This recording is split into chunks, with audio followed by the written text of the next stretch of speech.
नमस्कार दोस्तों, Ashok Singh agree show में आपका स्वागत है। मैं हूं आपके साथ अशोक सिंह।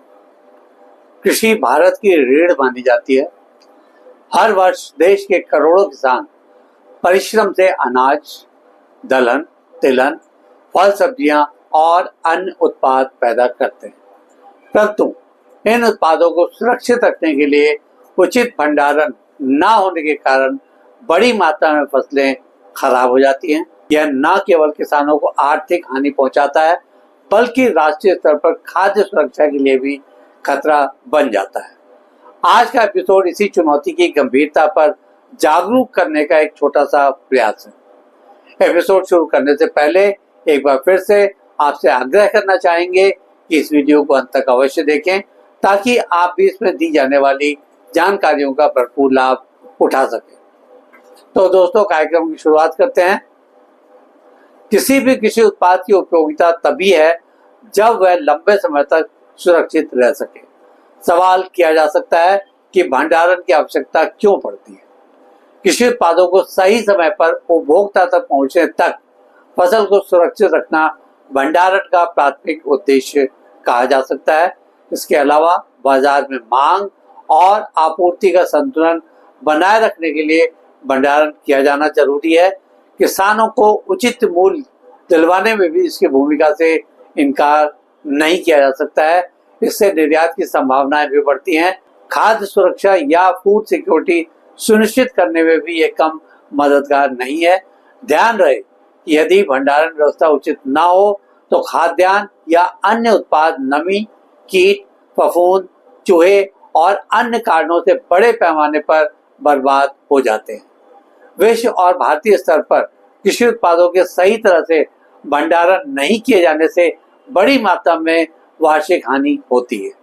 अगर ग्लोबल स्तर पर बात करें तो संयुक्त राष्ट्र के खाद्य एवं कृषि संगठन यानी FAO के अनुसार हर साल लगभग 1.3 अरब टन खाद्य पदार्थ बर्बाद हो जाते हैं। इसमें से बड़ी मात्रा भंडारण और परिवहन की कमी के कारण होती है। इसी तरह से विभिन्न अध्ययनों के अनुसार भारत में हर साल 10 से 15% अनाज, 20 से 25% तक फल एवं सब्जियां अनुचित भंडारण के कारण खराब हो जाती है। आर्थिक रूप से यह हानि 90,000 करोड़ रुपए से अधिक आंकी जाती है।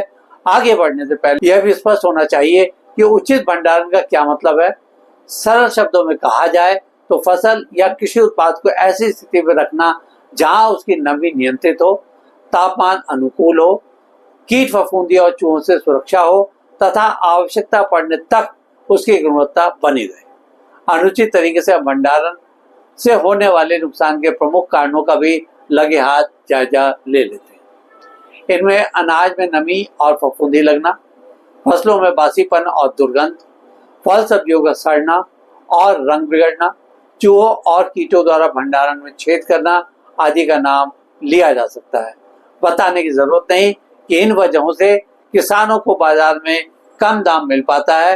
इस स्थिति के पीछे बुनियादी कारण है देश में पर्याप्त वेयरहाउस और कोल्ड स्टोरेज की कमी का होना, ग्रामीण क्षेत्रों में भंडारण तकनीकी जानकारी का अभाव, मांग और आपूर्ति का असंतुलन, कम लागत वाले भंडारण विकल्पों की कमी, भंडारण में नमी पर नियंत्रण नहीं कर पाना आदि। एक मोटे अनुमान के अनुसार भारत में वर्तमान वेयर हाउसिंग क्षमता लगभग 162 मिलियन टन है, जबकि जरूरत 230 मिलियन टन से अधिक भंडारण क्षमता की आंकी जाती है। यानी देश में भंडारण सुविधाओं की अभी भी भारी कमी है। विशेषकर ग्रामीण स्तर पर यह समस्या अधिक गंभीर है, जहां किसान अक्सर फसल को खुले में रखने को मजबूर होते हैं। ग्रामीण स्तर पर कम लागत वाले भंडारण उपाय क्या हो सकते हैं, इन पर भी गौर कर लेते हैं।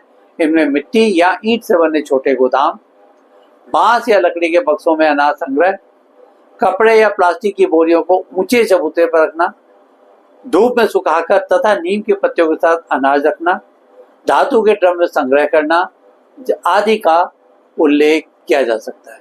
यह तकनीकें कम लागत में अत्यंत कारगर साबित हुई हैं।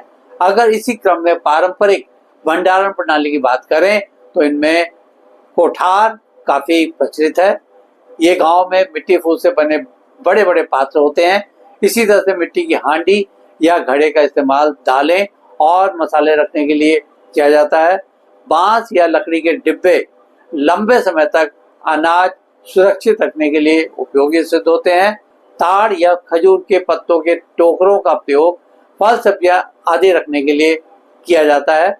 आधुनिक भंडारण सुविधाओं में बड़े पैमाने पर अनाज संग्रहण के लिए वेयर हाउस, फल सब्जियां, दूध, मांस और फलों के लिए कोल्ड स्टोरेज, साइलो जैसे स्टील या कंक्रीट से बने ऊंचे टावर जहां अनाज सुरक्षित रहता है। ऑक्सीजन और कार्बन डाइऑक्साइड स्तर नियंत्रित कर उत्पाद की शेल्फ लाइफ बढ़ाना। हर्मेटिज स्टोरेज जो पूरी तरह से बंद प्रणाली होती है और जहां हवा तथा नमी अंदर नहीं जा सकती आदि प्रचलन में है। विभिन्न कृषि उत्पादों की भंडारण की अलग अलग विधियों पर भी चर्चा कर लेते हैं। अनाज यानी कि गेहूं, चावल, मक्का आदि का साइलो धातु कंटेनर बंद गोदाम में भंडारण किया जाता है। दलहनी और तिलहनी फसल का नमी रहित एवं सूखे स्थान पर नीम की पत्तियों या कैप्सूल के साथ भंडारण। फल सब्जियों का कोल्ड स्टोरेज, रेफ्रिजरेशन, नियंत्रित वातावरण में स्टोरेज। आलू और प्याज का विशेष भंडार जहां तापमान नियंत्रित हो। मसालों का हवादार स्थान, धातु या प्लास्टिक कंटेनरों में भंडारण प्रभावी रहता है। चलते चलते बात कर लेते हैं कि भंडारण से बाजार मूल्य में कैसे वृद्धि मिलती है। यदि किसान अपनी उपज को लंबे समय तक सुरक्षित रख सकें तो वे फसल बेचने का सही समय चुन सकते हैं। कम दाम में तुरंत बेचने की मजबूरी से बच सकते हैं। गुणवत्ता बेहतर रहने से ऊंचे दाम पा सकते हैं तथा निर्यात की संभावना भी बढ़ा सकते हैं। आज के एपिसोड में बस इतना ही दोस्तों। कल एक नए विषय पर चर्चा करने के लिए दोबारा इसी समय पर हाजिर होंगे। अगर आपको ये वीडियो पसंद आया हो तो इसे लाइक करें, शेयर करें और हमारे चैनल को सब्सक्राइब करना ना भूलें। आपके पास कोई सवाल या सुझाव हो तो कृपया कमेंट बॉक्स में लिखें। हम आपके सवालों का जवाब देने के लिए हमेशा तैयार हैं। कल फिर आपसे मुलाकात होती है। तब तक के लिए नमस्कार।